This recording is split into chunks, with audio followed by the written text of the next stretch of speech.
Assalamualaikum warahmatullahi wabarakatuh. Halo teman-teman, selamat datang di podcast LPM Aktivita. Ini podcast perdana kita dan perdana juga buat saya. By the way, hari ini saya nggak sendiri, saya ditemenin kakak kerennya IAIN Madura. Halo kakak, selamat datang di podcast LPM. Apa kabar? Alhamdulillah baik. By the way, boleh dong kenalan nama panjang, nama panggilan, kesibukannya hari ini apa, terus kuliah semester berapa, prodi apa? Oh, siap. Jadi nama panjang saya Muhammad Nurul Hidayat, bisa dipanggil Dayat. Oke. Jadi saya sudah semester 9. Semester Jadi, 9? Iya, telat. Oh, nggak apa-apa kak, Satu santai. semester ya, nggak apa. Kesibukan saya mungkin kalau sekarang saya lebih sibuk di yang ngurus BEM ya. Juga Oh. skripsi. Namanya juga mahasiswa kan pengen lulus. Siap. Oke. By the way kan sekarang COVID ya. Menurut kakak sih lebih milih kuliah daring atau ya offline gitu? Online? Kalau saya sendiri sih lebih baik offline ya. Offline Itu lebih kenapa? efektif. Tapi ada teman-teman yang bilang kayaknya lebih enak online aja deh. Kok soalnya kan kalau online kita cuma Cuma absen, abis itu tidur gitu. Pendapat kakak gimana? Ya kan itu lebih ke tipe-tipe mahasiswa ya. Iya. Tipe-tipe mahasiswa yang memang lebih enak, mereka itu nggak sibuk menjelaskan apapun itu, tapi lebih sibuk chattingan apa itu kan ya. Itu kan tipe-tipe mahasiswa sebetulnya. Ada mahasiswa yang memang enak kalau aktif di kelas, presentasi gitu kan. Terutama anak organisasi nih ya. Anak organisasi itu kalau nggak menjelaskan satu kali itu memang kayak kurang gitu kan. Tapi di masa COVID ini banyak pasti kegiatan yang ke-cancel atau bahkan ketunda gitu. Apalagi di kampus itu pasti banyak dong biasanya aktivitas-aktivitas yang berasal dari Ormawa biasanya. Jadi apa aja sih kegiatan yang mungkin sampai hari ini di salah satu ya DEMAI ya kita bahasnya. Di DEMAI itu yang sampai hari ini belum terrealisasikan gitu. Sebetulnya kalau DMAI sendiri ya, kalau ke proker itu memang gak banyak terlaksana sih, karena kalau BEM itu 70% itu BEM itu lebih ke penyelesaian masalah ya kalau menurut saya. 30%-nya itu lebih ke proker, program kerja. BEM. Emang BEM sama DEMA itu sama atau Sama beda? sih, sama. Sama. Ya DEMA lah gitu. Peran DEMA itu apa sih sebagai Oh, kalau peran DEMA itu yang pertama itu memang pengkoordiniran ya. mengkoordinir? Iya, pengkoordiniran mahasiswa itu. Bukannya setiap fakultas, setiap prodi itu punya ruangnya koordinirnya sendiri. Iya. Kayak misal ada DEMA fakultas, Mm. ada HMPS. Jadi DEMA itu sebenarnya ya gimana lebih to the point-nya itu apa sih? Soalnya kan kayaknya kita sudah punya ruangnya sendiri. HMPS bisa ngurus syariah, hukum ekonomi syariah gitu-gitu. Jadi di DEMA itu biar lebih ngerucut gitu. Ya, memang pengkoordiniran mahasiswa itu lebih efektif itu memang di HMPS-nya masing-masing kan ya. Tapi kalau pengkoordiniran semua mahasiswa yang melingkup itu semua ormawa itu, memang lebih efektifnya itu memang ada yang menaungi di atas. Jadi pengkoordiniran ormawa-ormawa itu biar sampai kepada pimpinan kampus memang melalui DEMA gitu. Baik, kalau perasaan kakak sendiri tuh kayaknya kan senang gitu ya berada di salah satu ormawa di kampus. Mungkin itu harapan semua mahasiswa baru khususnya gitu. Bisa sih kak share gitu ya kesenangan dan mungkin keluh kesah gitu. Kalau kesenangan sih memang lebih ke pengalaman ya. Iya. Pengalaman karena orang itu memang masuk kampus itu memang selain dia mencari ilmu ya, juga mencari pengalaman kan seperti itu. Iya. Jadi kalau misalkan saya disuruh milih lebih baik mana masuk organisasi atau tidak, saya lebih baik memang masuk organisasi karena pengalamannya itu lebih banyak. Bicara pengalaman nih. Tapi kan mungkin kita ya sebagai mahasiswa baru tapi nggak baru-baru banget termasuk kalau saya. Iya. Jadi kan banyak ormawa di kampus termasuk DEMA. Gimana sih cara kakak itu memperkenalkan supaya mahasiswa itu mahasiswa baru itu tahu kalau ada DEMA loh di kampus gitu? Oh iya. Sebetulnya kalau dari dulu itu pengenalan mahasiswa itu ada di PBAK ya, atau ospek. dikenal sebagai ospek lah. Jadi dulu itu pengenalan ormawa di kampus itu melalui PBAK. Tapi karena kondisinya sekarang lagi seperti ini ya, ataupun COVID, PPKM lah seperti ini. Jadi ya kurang pengenalan ormawa itu jadi kurang. Jadi semuanya itu dihandle oleh kampus gitu. Bicara PBAK emang kayaknya sekilas dulu pernah sih dikenalin tentang ormawa di kampus. Cuman kayak makin kesini ya mungkin karena COVID tadi. Jadi kayak kita itu nggak ada, kayak kurang merasakan peran ormawa di kampus. Iya, memang saya juga merasa sih sebagai ormawa, saya juga merasa. Saya bertanya-tanya di mana ini perannya ormawa sekarang gitu. Karena memang PBAK untuk sekarang ini memang kurang melibatkan ormawa. Apalagi yang tahun 2021 ini online kan. Tahun ini. Iya emang sih. Jadi ada apa sih kan, misalkan kayak supaya maaf ya teman-teman Iya. supaya kita itu kayak ada kegiatan baru nggak biar kita itu lebih mengenal ke depannya gitu. Ya sebetulnya pengenalan itu ada, apalagi untuk ormawa institut ya, seperti UKK UKM itu sebetulnya harus ada lah pengenalan gitu. Tapi memang kita itu terbatasi oleh kebijakan kampus sebetulnya, karena memang melihat kondisi kebijakan kampus itu melihat kondisi yang sekarang ini mungkin seperti itu. Jadi bisa dibilang kebijakan kampus hari ini tuh tidak mendukung kegiatan ormawa ya. Bisa dibilang seperti itu. Kebijakan kampus itu kurang mendukung terhadap kegiatan-kegiatan ormawa, khususnya kan UKK UKM waktu PBAK kan nggak ada pengenalan juga kan. Otomatis nanti kalau ada rekrutmen itu juga kurang menarik teman-teman, karena mereka belum tahu adanya UKK UKM seperti itu. Bicara kebijakan tadi kan kita tahu COVID ya. Mungkin kakak bisa ngasih solusi supaya ya ada pencerahan lah gimana cara cari jalan keluar itu gitu. Solusi untuk apa ya? Ya biar kegiatan ormawa pengenalan ke mahasiswa gitu lebih bisa terlaksana gitu. Kalau solusi itu, kalau misalkan surat edaran kebijakan dari kampus ini tetap daring ya, mungkin kita lebih ke pengenalan secara daring. Mungkin nanti bisa kita pengenalan lewat Zoom ataupun apa itu. Karena kita terbatasi oleh kebijakan itu. Iya sih, tapi pakai Zoom memang efektif. Nggak perlu ketemu langsung. Tapi kakak ngerasa nggak sih kalau misalkan kegiatan yang sepanjang itu kayak gitu terus, itu kayak kurang deh ke pengembangan kita gitu? Memang kurang, karena nggak seperti ketemu langsung gitu kan. Kalau ketemu langsung itu chemistry antara pengurus ataupun ketua ormawanya dengan mahasiswa baru itu lebih ngena kan gitu. Kalau ketemu langsung. Boleh lagi ke awal enggak? Iya, enggak. Program Dema. Iya. Oke. Ada nggak sih program tahunan Dema yang itu menjadi khas Dema ya, bukan atas nama HMPS, bukan atas nama Dema fakultas ya gitu. Ada nggak sih Kak? Sebetulnya ada program kerja Dema itu, ada pekan mahasiswa. Jadi pekan mahasiswa itu perlombaan antara ormawa di kampus. Tahun ini enggak? Enggak terlaksana karena memang dulu mau dilaksanakan tapi COVID. Kan nggak bisa kan kalau pekan mahasiswa itu dilaksanakan secara daring gitu. Diganti sama kegiatan apa aja tuh? Enggak terlaksana memang. Tapi juga PBAK itu kan kalau dari dulu itu memang Dema juga yang handle gitu kan. Dema-I. Itu juga tidak terlaksana sekarang. Jadi ya kembali ke awal itu. Jadi Dema itu 70% itu lebih ke penyelesaian masalahnya gitu. Penyelesaian masalah atau aspirasi mahasiswa. 30%-nya itu program kerja gitu. Tapi kalau saya pribadi ya sebagai mahasiswa baru, saya baru tahu kalau Dema itu perannya kayak gitu. Soalnya setahu saya cuma paling yang sering melintas itu paling HMPS atau Dema fakultas gitu-gitu. Jadi saya bertanya-tanya, emang Dema ini gunanya apa sih? Kegiatannya apa gitu, perannya apa, kesibukannya apa gitu, jangan-jangan cuma ada nama ormawa itu doang gitu. Ya memang kan yang bersentuhan langsung memang HMPS dengan mahasiswa itu.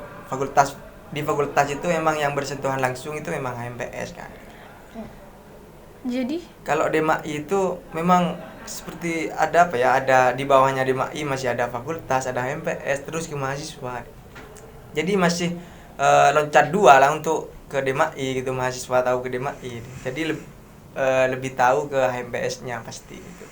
Mungkin ada rencana baru biar teman-teman demo itu lebih kenal gitu sama ya, biar teman-teman mahasiswa baru itu lebih mengenal DMAI. Gimana sih caranya ke depannya? Ini kan banyak nih sekarang mahasiswa baru gitu. Biar enggak kayak saya gitu.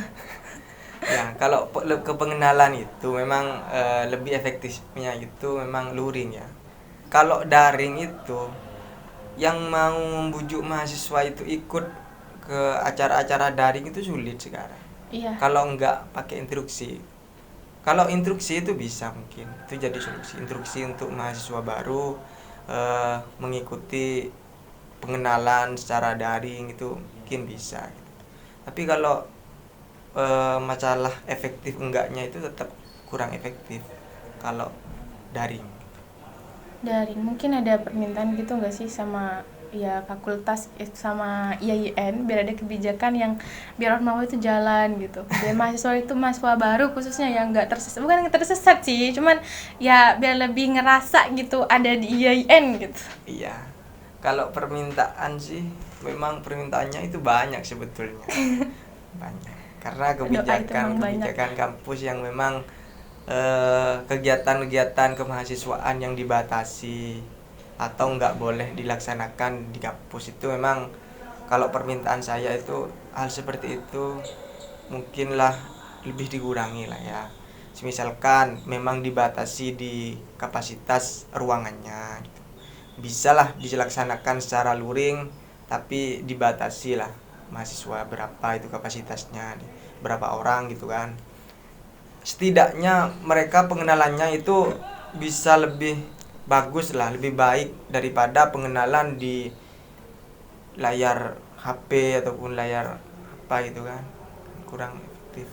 Emang kalau misalkan kayak ya cuma pengenalan di layar HP kita online ya, kakak nggak merasa senang gitu, soalnya kadang kayaknya senang deh kalau misalkan cuma di HP doang biar kita bisa rebahan gitu ya, biar bisa ngerjain ini itu, jadi itu kan lebih kepada apa ya, lebih kepada kesenangan individual ya. Kalau kesenangan lembaga itu lebih kepada bagaimana pengenalannya itu sampai kepada mahasiswa. Beda dengan mahasiswa individunya itu sendiri kan. Bapak pemimpin emang kayak gitu. Beda dengan individunya itu sendiri. Jadi mereka itu lebih baik ya, saya lebih baik sambil tiduran lihat pengenalan. Tapi kalau lembaganya itu bisa tersampaikan dengan baik atau enggak dia ke mahasiswa. Bapak pemimpin ya.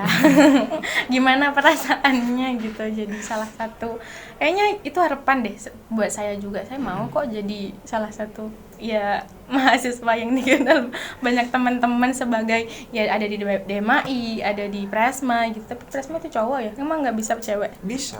Oh iya, bisa, ada kok yang cewek. Gimana bisa sharing biar saya tuh biar lebih semangat gitu.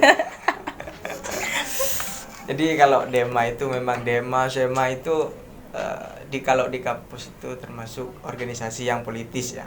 Iya.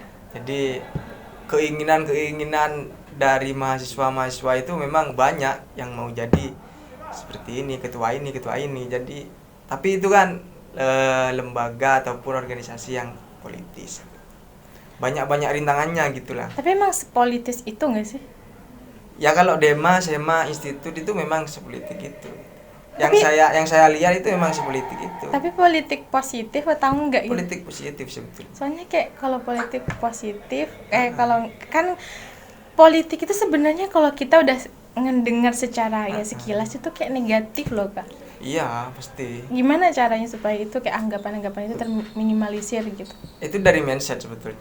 Mindset seseorang terkait politik itu dari dirinya sendiri. Jadi seneng nggak jadi wakil Presma?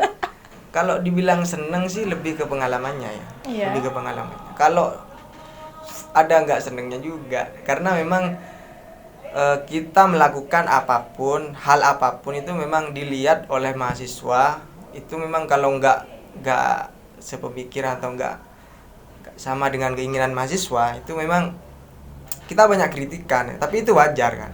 Karena kita DMAI itu kita melakukan suatu hal yang mau sesuai dengan keinginan semua mahasiswa itu sulit, nggak bisa malahan. Jadi kalau misalkan nggak sesuai lalu dipertanyakan peran Dema itu apa? Jadi gitu. Jadi kalau misalkan Dema, setiap kepemimpinan itu kan memang ada ciri khas lah, atau ada punya tujuan target masing-masing gitu. Kalau misalkan target dari Dema yang sekarang ataupun dari Dema yang dulu, kalau nggak sesuai dengan keinginan mahasiswa ataupun ormawa, itu salah satu ormawa atau mahasiswa itu memang kan dia pasti mengkritik kan gitu. Itu sudah wajar karena Dema itu nggak bisa memenuhi semua keinginan semua mahasiswa gitu ataupun semua ormawa, karena mereka sudah punya tujuan masing-masing. Iya sih, emang kita nggak bisa memenuhi semua kepala ya. Iya. Iya, betul. Jadi seperti itu.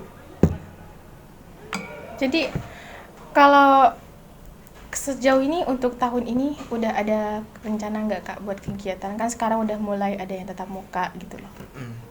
Saya sempet nanya-nanya itu ke pimpinan itu gimana, apakah mahasiswa sudah bisa melaksanakan kegiatan-kegiatan secara luring gitu. Untuk sekarang katanya belum bisa. Tapi mungkin nanti bisa kita follow up lagi gimana kan. Siapa tahu kan kita bisa melaksanakan secara normal lagi kan. Karena mahasiswa sekarang sudah aktif lagi masuk. Iya mas, kayaknya itu butuh banget deh Kak. Soalnya kayak saya sampai setahun ini ya, semester 3 ya. Jadi kayak merasa kayak kurang gitu. Kalau nggak ada kegiatan, kalau kurang kegiatan di kampus tuh kayak seakan-akan ini aku sekolah apa enggak sih? Jadi kayak gitu. Jadi kayaknya sibuk sama HP, atau kalau enggak sekarang udah kegiatan udah mulai ya normal lah, walaupun enggak maksimal ya. Cuman kayaknya kalau cuma belajar pulang nggak ada kegiatan di luar itu kayaknya ya emang kayaknya ada yang kurang gitu. Iya, emang. Ada yang kurang kayak ya itu sih. Berarti tipe-tipe anak organisasi kalau gitu ya. Kan banyak tipe-tipe mahasiswa kan. Ada yang memang kampus, ada mahasiswa katanya mahasiswa kupu-kupu, kura-kura kan, ada kuda-kuda kan, kunang-kunang. Tipe-tipe mahasiswa saya dengar. Kunang-kunang. Iya banyak kan. Kalau kupu-kupu kan katanya kuliah pulang gitu. Kalau kunang-kunang Kalau itu kura-kura kuliah rapat gitu kan. kuliah rapat maksudnya. Kuliah rapat kayak anak-anak organisasi itu. Oh, iya. Kuliah, setelah kuliah ada rapat. Kalau orang organisasi kan gitu.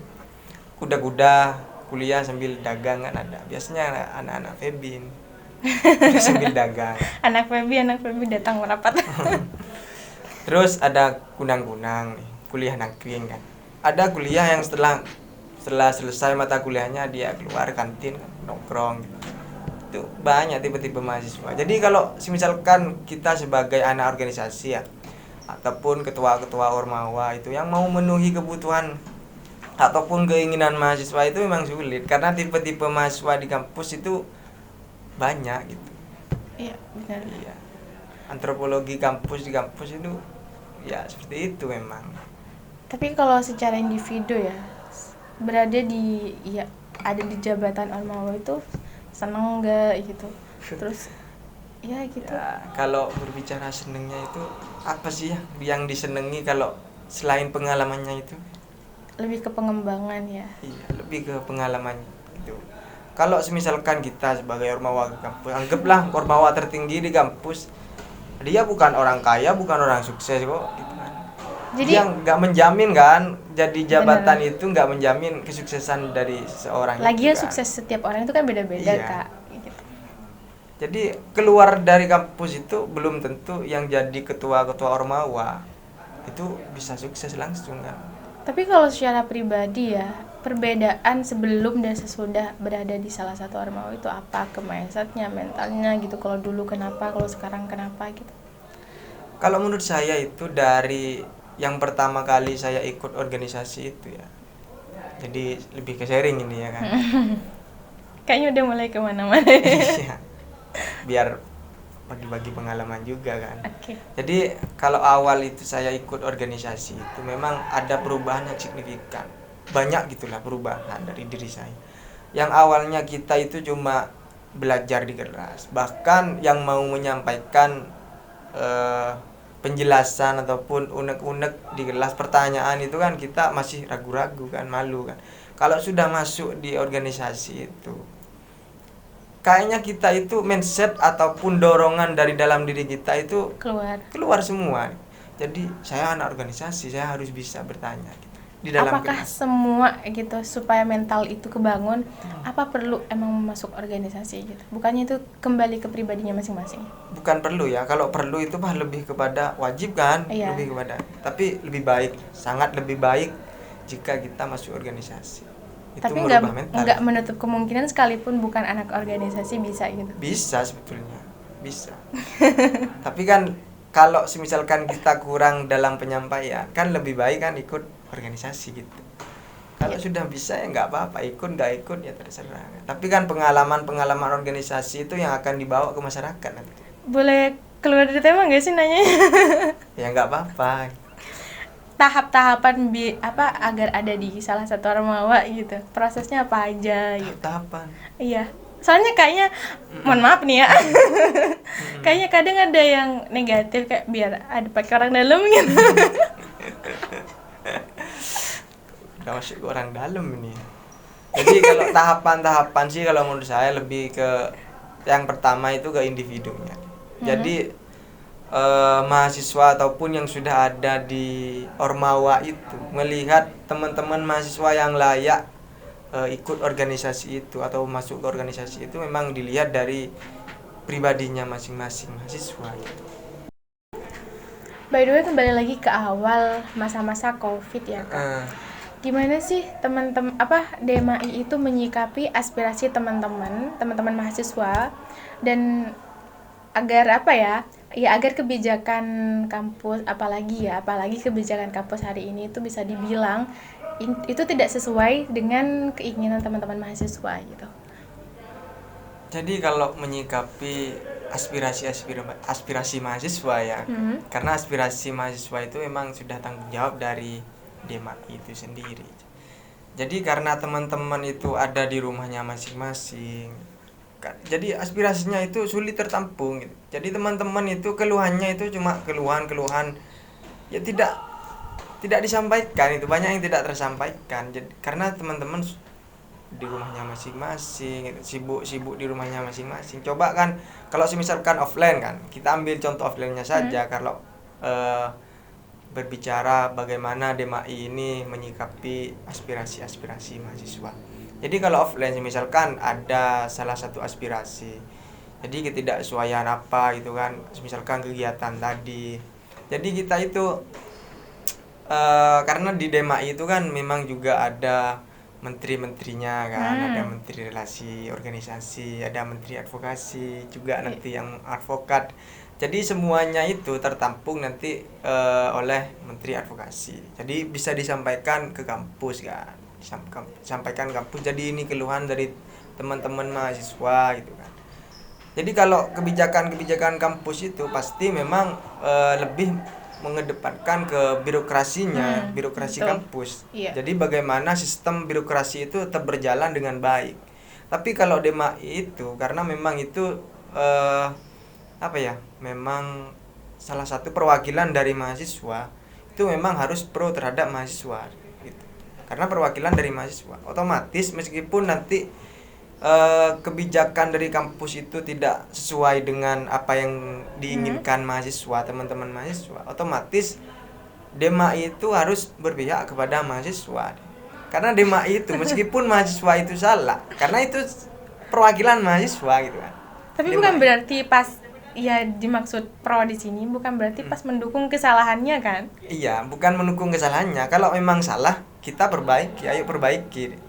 Jadi perbaiki kesalahan-kesalahan teman-teman mahasiswa dengan cara tertentu lah seperti itu. Tadi bicara kebijakan kampus ya, bisa dibilang sampai sejauh ini belum ada kebijakan yang benar-benar ya seimbang lah, maksudnya ya di teman-teman mahasiswa oke, di bagian kampus juga oke gitu. Sulit untuk seimbang lah ataupun sama dengan keinginan mahasiswa. Karena kembali lagi ke tadi, kampus itu lebih melihat kepada bagaimana sistem birokrasinya itu berjalan dengan baik. Karena ini merupakan lembaga.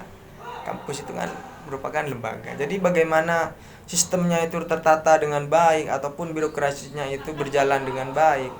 Itu yang dikedepankan kampus, juga visi misinya kampus gitu. Lebih kepada itu.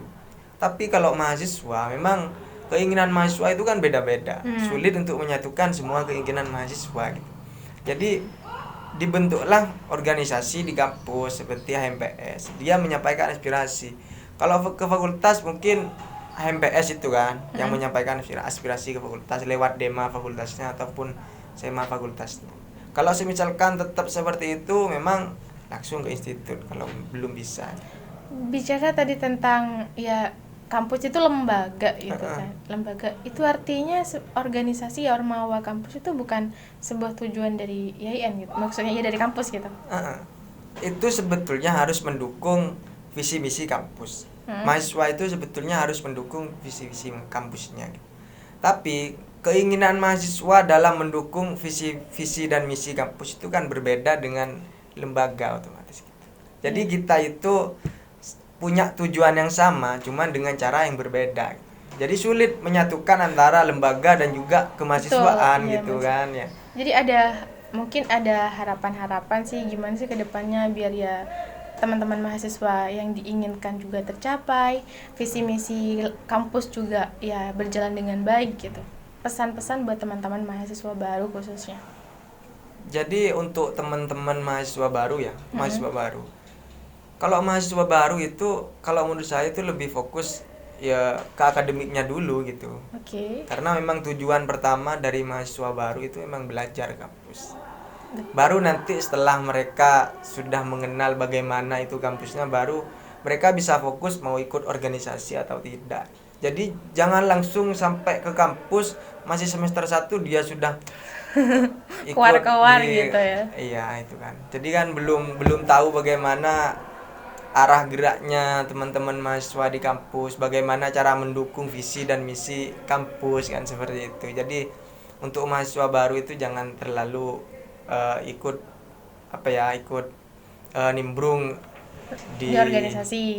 Tidak di luar gitu kan. Lebih Nah, fokus dengerin teman-teman mahasiswa baru tuh denger.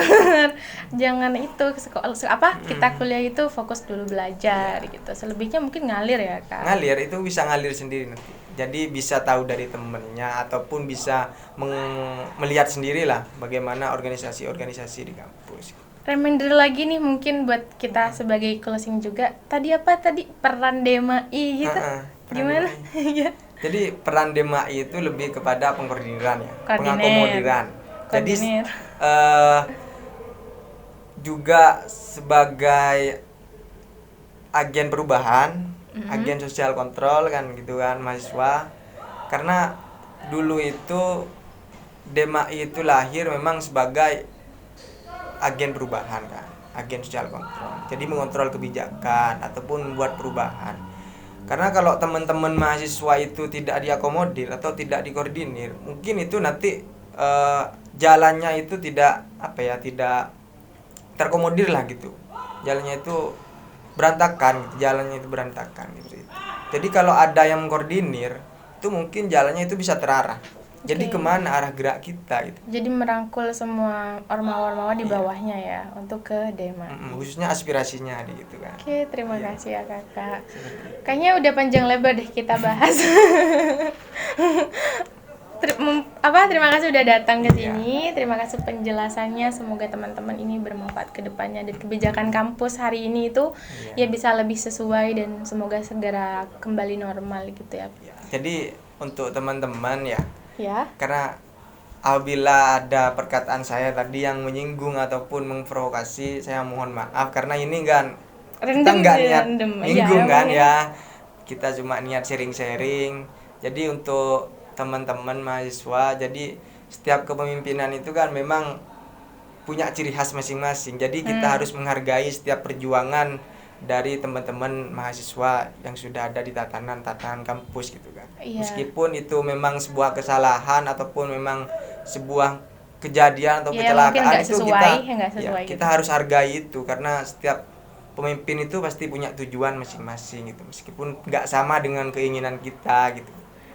Pasti tentu itu demi kebaikan bersama ya, sekalipun ya sebenarnya mungkin kita itu semua lebih memahami juga agar tidak terlalu ya menjudge seseorang lah atau ormawa lah, karena kalau misalkan kita sudah ada di sana juga belum tentu gitu.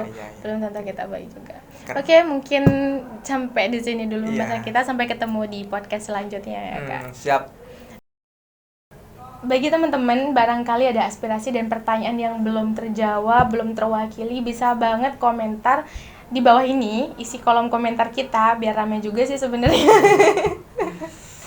Dan jangan lupa subscribe YouTube LPM Aktivita YN Madura, dan bisa juga share sejauh mungkin dan sebanyak mungkin di sosial media kalian. See you, terima kasih, bye bye, assalamualaikum warahmatullahi wabarakatuh.